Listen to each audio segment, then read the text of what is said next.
So today we're going to go over the Unit 3 extra credit review. First, we're going to talk about population growth and resource availability. So population growth is ultimately determined by the space and resources available. More resources mean there's more room to grow, and less resources mean there's an increased mortality and decreased birth rate because there's more competition. And the competitive exclusion principle proves this. It says that organisms cannot coexist with each other if they're going for the same resource. And that basically means that we're both fighting for the same food or the same space. Only one of us can have it. Population oscillations are when predator populations increase, the prey population decreases, and vice versa. And biotic potential is the maximum reproductive capacity of an organism under optimum environmental conditions. And an ecosystem may never reach its full biotic potential because most species do not live under ideal environmental conditions. Population growth will be slowed by factors such as prey, predators, disease, change in environment, a lack of available food, or a combination of these factors. Now let's talk about those factors. They're either density dependent or density independent. So, density dependent depend on the population size, while density independent do not. Examples of density dependent factors are food, water, competition, predators, and disease. And then density independent factors are tornado, climate change, wildfires, drought, and human interaction. Density dependent factors such as water, the access of water. If there's too many organisms, then they'll have to fight and work for the water. But if there's only like two of them, then they can share. And then independent, like a tornado is not looking for a certain spot to pop up and destroy an ecosystem. It just goes naturally wherever it goes. Same for wildfires and drought. Now we're going to talk about generalists versus specialists.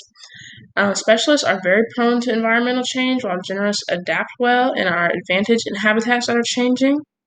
Generalists can survive in a multitude of conditions, but they're also sometimes invasive species or non-native or introduced species and take over an ecosystem. Not always, but they can. And then specialists are usually keystone species or add more diversity, but they can only survive in certain conditions. Examples of generalists are raccoons, and an example of a specialist is the panda. And humans are also generalists because we thrive in most areas we stay in. The total fertility rate is the average number of children a woman will bear throughout her lifetime. So a higher total fertility rate means a higher birth rate, higher population growth rate. The average replacement level is 2.1, so that means you're replacing the mom and the dad and a little bit more. And then the higher infant mortality rate, the higher the fertility rate, because if you're having more baby deaths before they reach maturity, then you have to keep producing children in order to at least have one healthy baby. And then factors that affect the total fertility rate are more education and economic opportunities for women, access to family planning and contraceptions, and less need of child labor in agriculture.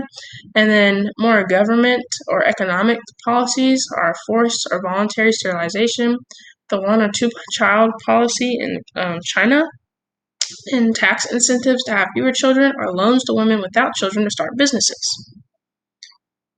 Now I want to talk about the demographic transition model. So demographic transition is transition from high to lower birth rates and death rates in a country or region as development occurs, and that country moves from a pre-industrial, which is stage 1, to an industrialized economy, which is 3 and up. And you can see that here. And stage 1 is characterized by a high infant mortality rate, high death rate, a high birth rate, and a high fertility rate. And you would think since everything is high, it would have growth, but it'll actually cancel each other out. So you see the lines are close and the population is low. And there's lack of access for education to women, contraceptives, you might need children for labor, and there's really no countries that are in phase 1 right now. And then stage 2, the infant mortality rate and the death rate decline. And you can see that here, but the birth rate stays the same. It doesn't increase. It might a little bit, but it usually just stays the same. And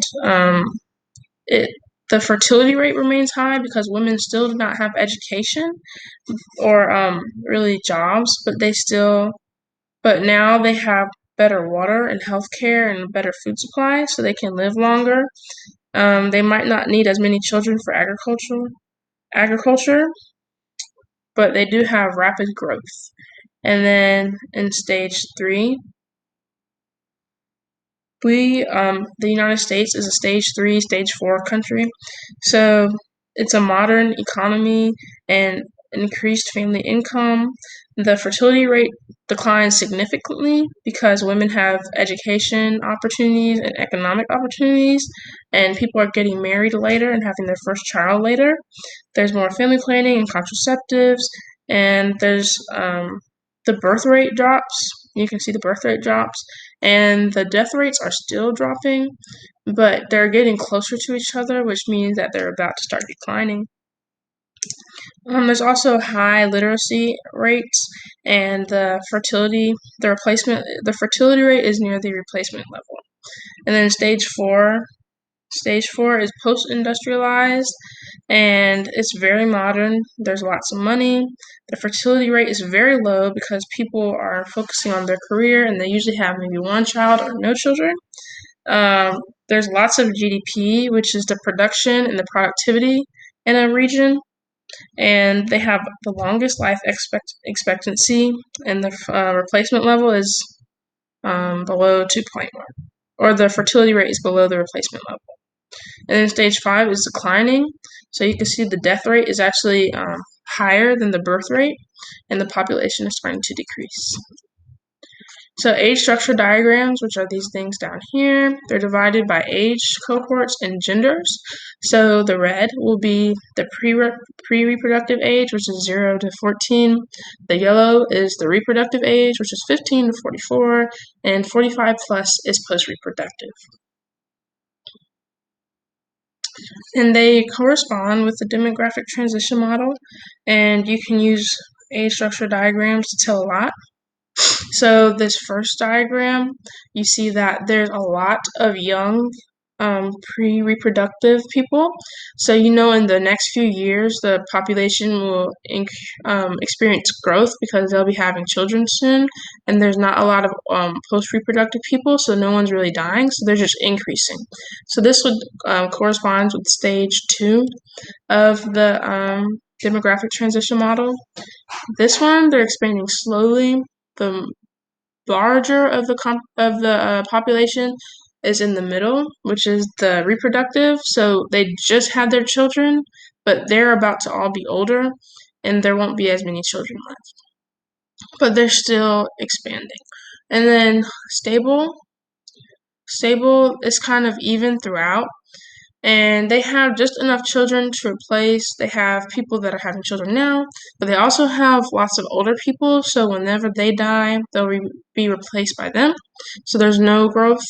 And then the declining population is when you have a larger older population, and little to no pre-reproductive people. So in the future, there'll be more people dying than being born. And that is all.